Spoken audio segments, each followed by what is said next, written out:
Tax Refund 2022. Welcome back, everyone. So happy to have you back. In today's update, what happens if the IRS audit your claim for any of these credits? Earned income tax credit, child tax credit, additional child tax credit, premium tax credit, or the American Opportunity Tax Credit, what information you might have to provide, as well as what happens if they deny you for these credits that you claim you received a refund, what actions would be taken after the fact. All of this important information. Make sure you're watching till the very end. And as always, this information is being shared from irs.gov.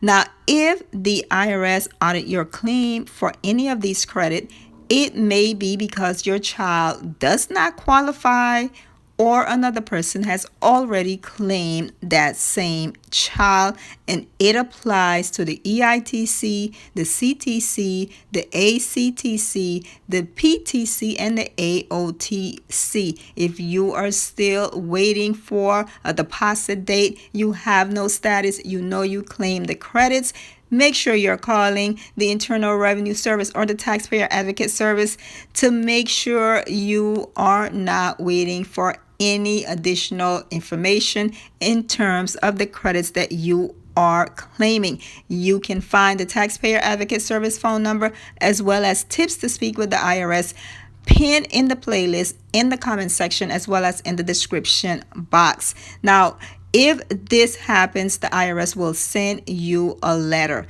and you will have to follow the instructions in that letter. They will ask you to send copies of your documents to prove that you can claim the credits that you're claiming on your 2021 tax return, such as proof of relationship or proof of residency, or they may require other documents in reference to the letter sent. Now, if you have to provide proof of relationship, you may need to send in, for example, birth certificates or official documents that show how you are related to the child. You may have to send copies of more than one person's birth certificate. For example, if you are the grandparent of that child that you are claiming, you will have to send a copy of your birth certificate to prove the relationship between you and the child, and a copy of your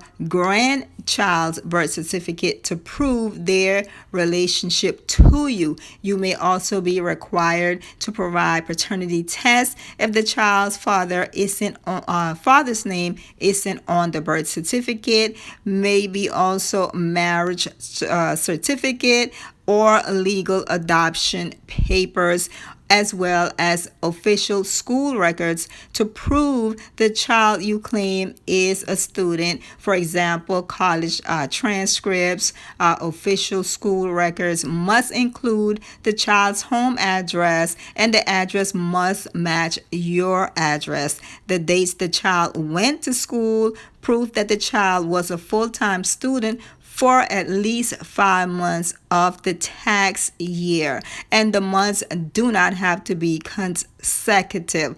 Also, you do not need to send original documents. It says here you can send copies of all documents. Now, if you have to prove residency, the child must live in the same home as you for more than half of the year, and they may ask you to send, for example, school, medical, or social services records. It says do not send report cards as proof of residency, letters on official letterhead from, let's say, a school, a healthcare provider, social service agency, employer, landlord, and so forth.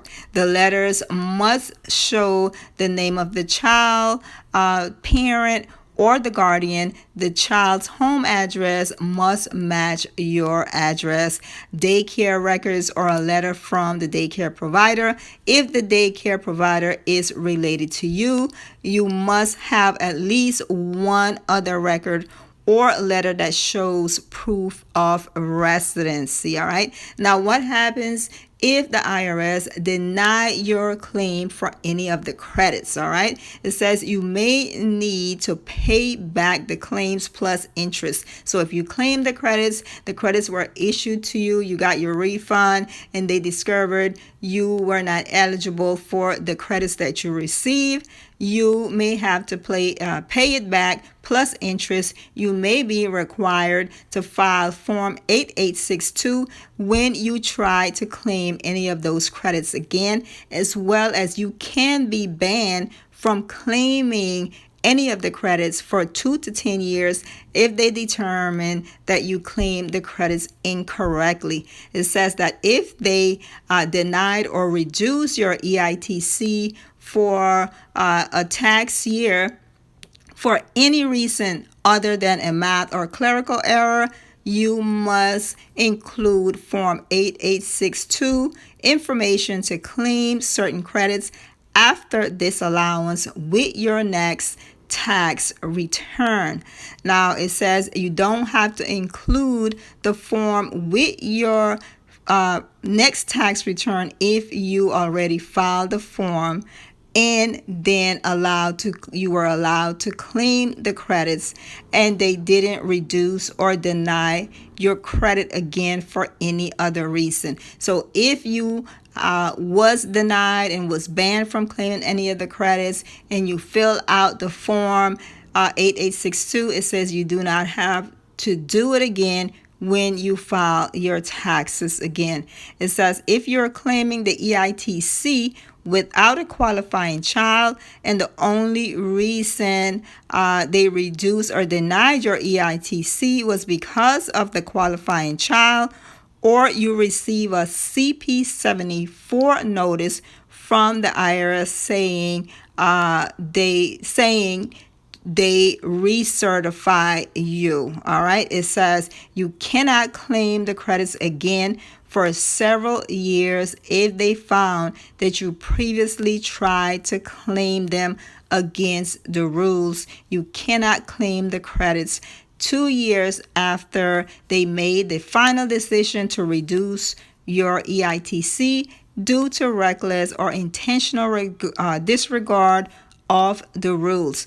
10 years after they made the final decision to reduce your EITC due to fraud. So if it was due to fraud, if they determined during the audit that you intentionally claimed those credits due to fraud, it's 10 years. If it was negligent, it's 2 years. All right. So make sure you're trying to contact the IRS to make sure that you are not missing any vital information that you can provide to them as soon as possible so they can complete your 2021 tax return and you can get your 2022 tax refund.